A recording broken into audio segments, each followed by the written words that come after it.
Thank you, Mr. President. I now move the House Committee Substitute for House Bill 14 be read a third time and finally passed. This is the first of this body's, I guess, trial runs with the appropriations bills. This is what we call the supplemental bill. Those of you that served in the House are obviously familiar with it. If you're brand new to the chamber, what this piece of legislation is the essentially gap funding between the date and time of which it's passed and the end of the fiscal year, which is the end of June. I think you all know that as we work through our normal core operating bills, and you'll see that out here on the floor shortly after spring break, I have no doubt that the House will get that over to us just as soon as they can. But when we build these budgets, we oftentimes, we make every single best educated assumption that we can with these programs, and sometimes the dollar amounts come up a little short. I'll run through, and you do have at your desks a spreadsheet of all the changes. You've got the governor's recommendation in one column. You've got the House recommendation, the Senate recommendation. And so you can follow along as I go through this. I'll hit the high points and then obviously happy to answer any and all questions. The governor recommended in his supplemental a little over $2 billion this year, largely due to Medicaid costs. And the House, again, probably not an accident, but I think they cut somewhere around $132 million and came in just a hair under $2 billion. So we can say it's a $1.995 billion supplemental.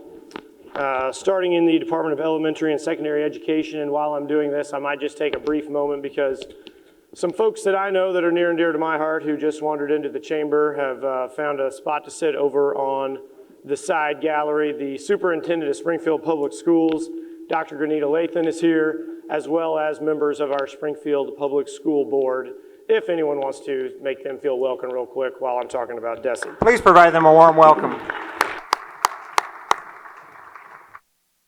So starting in the Department of Elementary and Secondary Education, we've got a $95 million increase for the foundation formula. This is largely due to lottery proceeds not coming in quite as high as expected. Again, we make estimations on all of this, and according to the folks that run the Missouri Lottery, we haven't had the multi or billion-dollar jackpots that oftentimes runs those lottery sales up, so our lottery transfer into the foundation formula was a little low.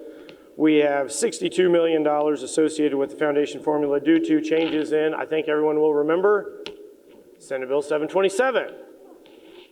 Another $62 million in federal funds for the Perkins and Title IV and Title I, Title II, and ID special ed grants, $16 million in the First Steps program, as well as $15 million in our High Needs Fund.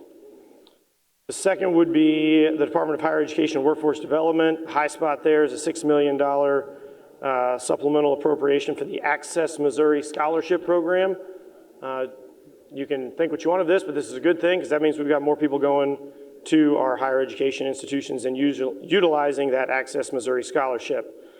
Moving on to the Department of Agriculture, we've got $6 million in federal funds for the Resilient Food Safety System Infrastructure Grants, and then, get this, a $27,000 core quarter of an FTE for the remainder of the fiscal year for Animal Health Disease Control Specialist.